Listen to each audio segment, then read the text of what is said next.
of controlling humanity, controlling what they think, controlling what they feel, and even killing them if need be. And that the people who would be deploying this technology, the elite or the elite globalists, would be immune. And what Harold Kutzweiler found out from this guy is not only did it infect everyone, and that they weren't immune, but that this technology was being deployed, and its true purpose was to turn the planet into a type of turn us into like Borg, like a one mind connected through a technology. And this is how it works. Nanoparticulates of metals are put into jet fuels, and when they come through that jet engine at 700 degrees, they form nanocrystals in the atmosphere. It's in our water, it's in our food, it's in our atmosphere. We're breathing it, we're eating it, we're drinking it. Once it's in the body, there's antennas that allow those technologies to assemble into nanobots and actually attach to our DNA and harvest the light that comes off our DNA called biophotons. Now, when Harold Kutzweiler heard this story, he thought this was bullshit.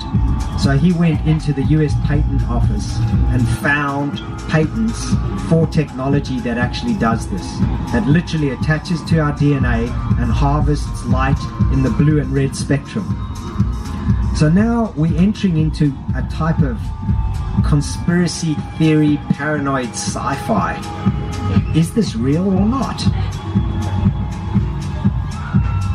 What was amazing is that he found out through his scientific research exactly what mirrored my essential scientific shamanic research, coming from the total opposite direction. And what he found out was that the DNA leaks biophotons or energy. It produces this light, chi, prana, orgone. It has many different names, but it leaks this light when we're in fear, when we're in ignorance, or when we have any of the negative human emotions, jealousy, anger, rage. And so this 1600-year-old Gnostic text said that these beings are trying to keep humans constantly divided and constantly fighting and constantly in poverty consciousness, because that's when they leak energy and that's when they can feed.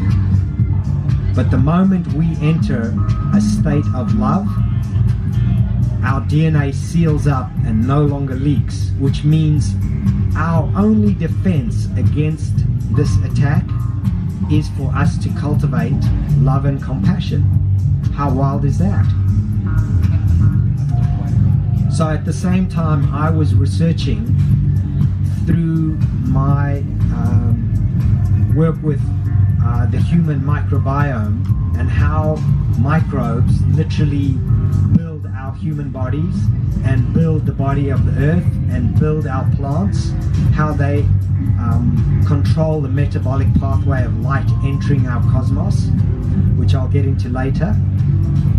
I had come to the exact same conclusion through my research about what the heart is as an organ, why it was so important to all our ancestors.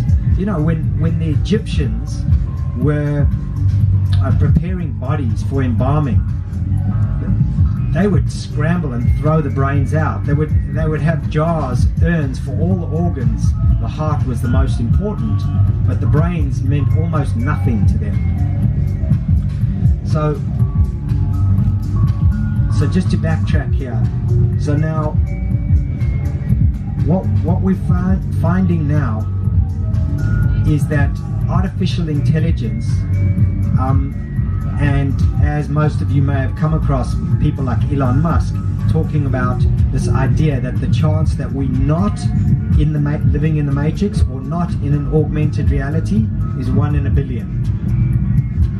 So let that sink in. In other words, the chance that we're not in the matrix is very, very small. Think about it like this. If you look at how quickly our technological advancements are going, they moving exponentially. In the very near future, humans will discover time travel unless they destroy the planet first, but they'll discover time travel. And so if we are our future selves in the future and we could see what was going on now, we would come back to tell ourselves what to do, to warn ourselves about what's happening. How would we do that? And that very story is the very story that's unfolding now. That's the very story that this woman who wrote both the Matrix trilogy and the Terminator movie, about someone coming back in time to murder someone who is the prophet, who is going to be the person who is going to win the war against AI. So, within this milieu, within this strange context of these weird things happening, enters a whole bunch of anomalies, like Trump, like flat earth, like fracking and GMOs, a whole bunch of things that just don't make sense, logical sense, and yet they're in our world. What's actually going on? So, if you took somebody like a Trump,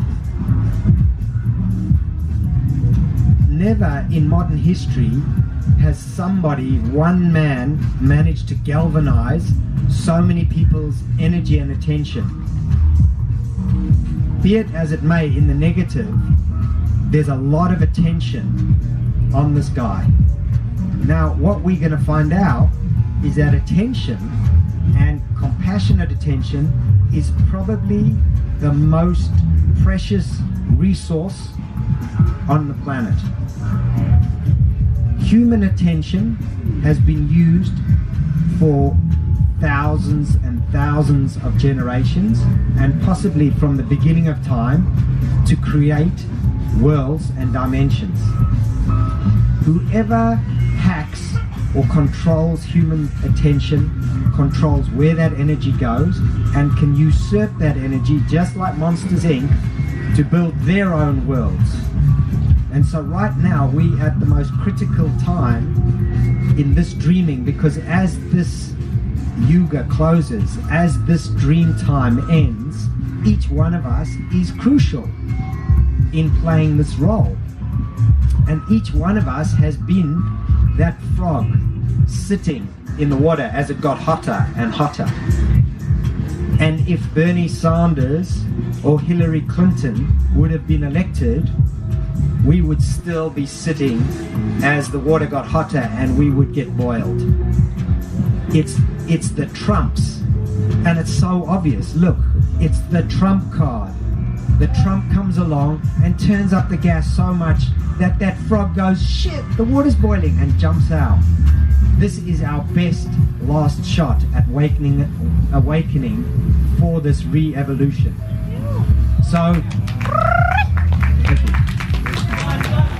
It's important, really sorry, but it's important. We make the universe. I can make it so much for you, but you can do it for yourself anyway, so choose it for yourself. Yeah, you love, right? That's what we love. Can I just love more? But I can't without just ripping my body apart.